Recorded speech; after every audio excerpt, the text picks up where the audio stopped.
How internally displaced persons from Goza who relocate to Abuja, the nation's capital, have been speaking on the February general elections. So many of them expressed regret that they may not be able to perform their civic duties owing to the security challenges in their communities. They're asking the government to make the necessary provisions to ensure that they are able to carry out their civic responsibilities, as in votes during the elections. Our correspondent, Amaka Okafo, has more. Not much has changed at this internally displaced people's camp in a poor area of the Federal Capital Territory. Makeshift houses, poor sanitary conditions and lack of basic amenities. However, with the help of some well-meaning Nigerians, 2 tanks of water have been supplied to the camp. Paramount in the minds of these Nigerians is how the government can bring to an end the security crisis in the northeast so they can return home. They are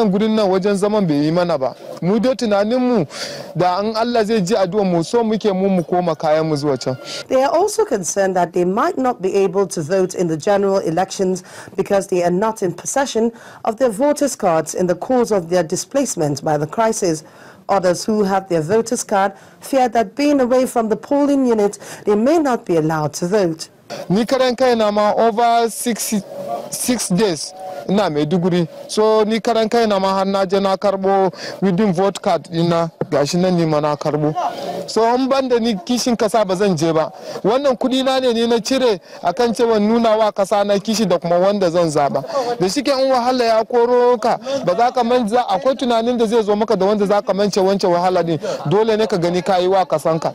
Mu ko da ma ana amen wuta ne, ana amen mene, in dai gurin da zamu mu je zabe ne, ba za mu fasa mu jefa wa kasan mu ba. So shine abin da ke akwai.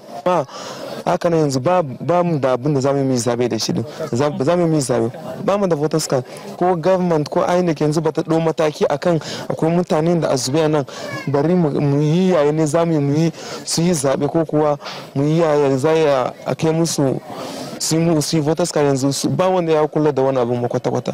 Kawai ba su damu su mu yi zaben ba. Dukkan mu nan mun so mu zabe ba ma da voters card, duk na yan uwan mu namu duka can a Maiduguri duk an boye. An hana mu wanda da muke da shi can a kauye tsofo din ma uta ya cinye. Kaya ma sai da mun zo nan mun samu kaya. Kamar ni kam condemn ne ma da sunana mana gode ma Allah gani nan ina nufashi a cikin masu rai.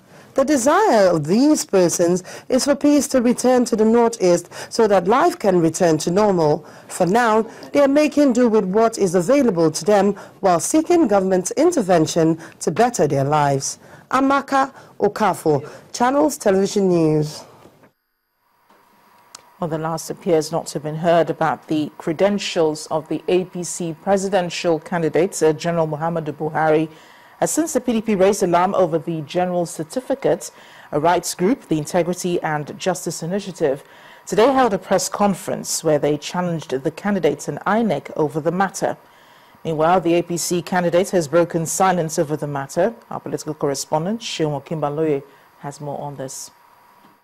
Buhari has not submitted any personal particular of minimum school leaving certificate for the 2015 election.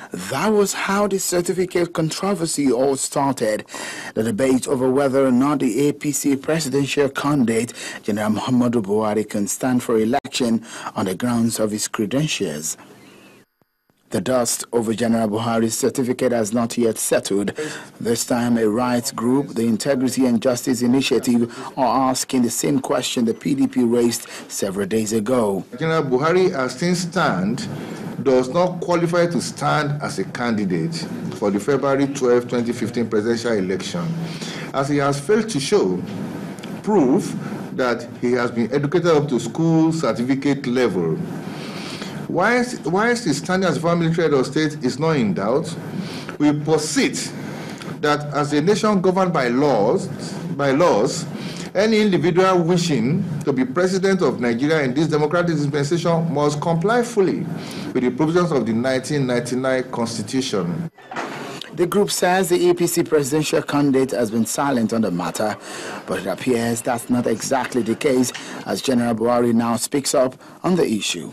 I have attempted, or I have contested elections 3 times, under the same rule by independent Nigerian Electoral Commission, INEC. where there is basic educational qualification you have. And I was allowed to contest all these elections because my certificate was in order. And there are even individuals that wrote to the United States War College, and United States War College answered them. And it's published in some of your papers. So really,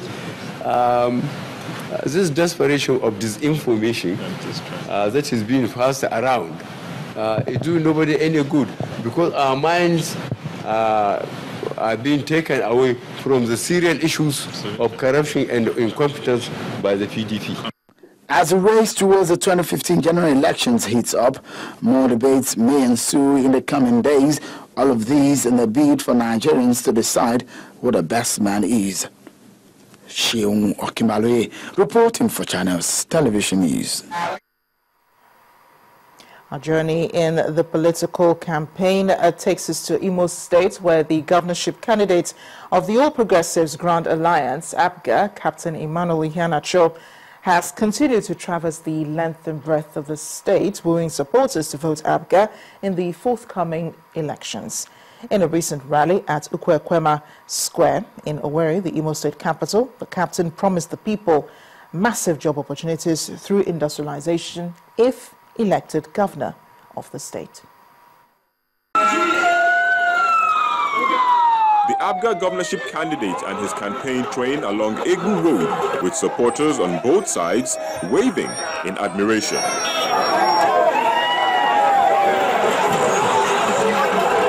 The walk ended at the Ukwekwema Square within the Owerri metropolis, and hundreds of party supporters are waiting to receive him.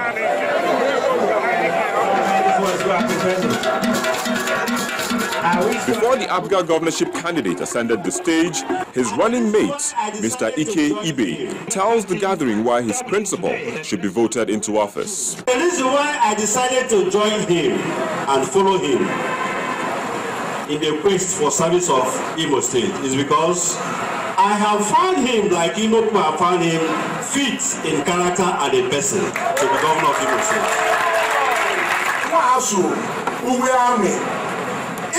And taking over, Captain Iheanacho told the gathering in Igbo that he will do better in the areas of immunization, provision of quality education, provision of pipe-borne water and quality healthcare if elected governor.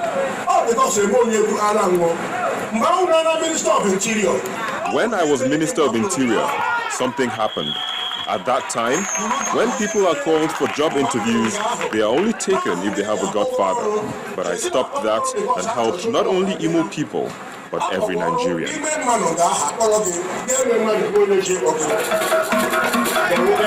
As campaigns in the states continue to gather momentum, especially among the three major political parties in the state, APC, APGA and PDP, the choice remains that of the electorate to make, and that decision would be done in a matter of weeks. Away from the elections, human rights activists have warned that the continued violation of human rights could have disastrous consequences on the country. The Executive Secretary of Network for National Human Rights Institution, West Africa, Mr. Saka Azimazi, says 2014 was a difficult year for Nigeria in promoting human rights. But 2015 offers government at all levels another opportunity to address issues that confronted the country in this regard.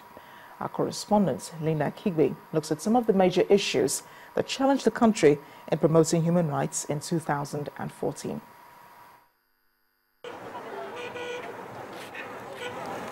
The euphoria that a new year brings is gradually dying down, and all eyes are on 2015 to see how the year would unfold.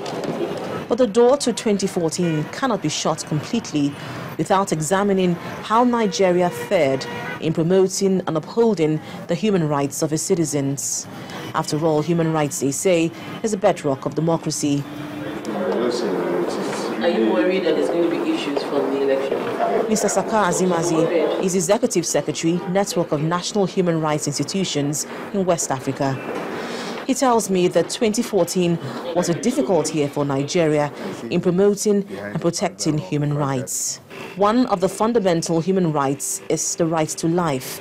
But sadly, he said, Many Nigerians were denied this basic right in 2014. You will recall that that was the year we had Chibok girls being kidnapped. That was the year we have the children of Federal Government College Buniyadi being slaughtered. That is the year Nigeria began to lose part of its territory. He also says Nigeria generated more internally displaced persons in 2014 than any time in our history after the Civil War. Those who have been internally displaced as a result of the insurgency, first of all, we have some that are refugees in Niger and Chad, and probably part of our citizens in Cameroon. And then you have a huge number that are internally displaced within the area of insurgency and outside the area of insurgency. Now, beyond question of talking about the northeastern Nigeria where you have generated so much internally displaced person, you have a lot that have been generated in, say, southern Kaduna. Angela Wandi is the head of office, Lawyers Without Borders.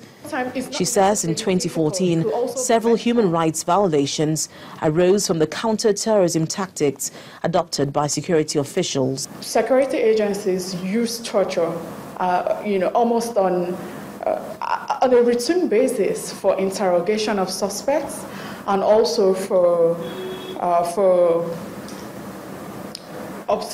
they use that to obtain confessional statements, often under duress. Amnesty International, in the report released in 2014 titled "Welcome to Hellfire, Torture and Other Ill Treatment in Nigeria," detailed how Nigeria's military tortured and killed suspected Boko Haram members. The organization said appalling crimes were committed by all sides in the conflict. An inherent systemic failure to stamp out torture in Nigeria, which has become a routine practice by police in their investigation of criminal activities and by the military and security services. But the defense headquarters dismissed the reports of extrajudicial killing and abuse of human rights by Amnesty International. We must unequivocally state that the Nigerian military takes the issue of human rights seriously and will never condone any proven case of abuse by personnel or anyone who is our ally. For those of us who are human rights practitioners, I'd like to mention instances of non-respect for judicial decisions on human rights. Mr. Okorie is a businessman living in Abuja. His wife was shot and killed by a policeman in 2011. And despite a court ruling in 2014, he has still not gotten justice. They told me that happened is that a mobile man attached to Zenith Bank here in Mpape stopped the taxi that is picking people along the line, and in the course of that, he had an exchange of words with the taxi driver, and they opened fire from the side of the taxi driver, and the bullets rained through the neck of my wife. And the bullet that killed her equally affected about 2 or 3 persons. The worst of it all, that after the judgments, and they were fully represented during the court process, they have not done anything. Activists have maintained that human rights violations would continue unabated unless perpetrators of these crimes are held accountable, be they law enforcement agents or those in authority. They have also advocated that the National Assembly should, as a matter of urgency, pass the anti-torture bill and ensure that institutions that work on the promotion of human rights should be well funded. Linda Akibe, Channels Television News. When the News at 10 returns, the chairman of the National Human Rights Commission, Professor Chidi Odinkalu, talks to us about Nigeria's human rights status. Please join us again.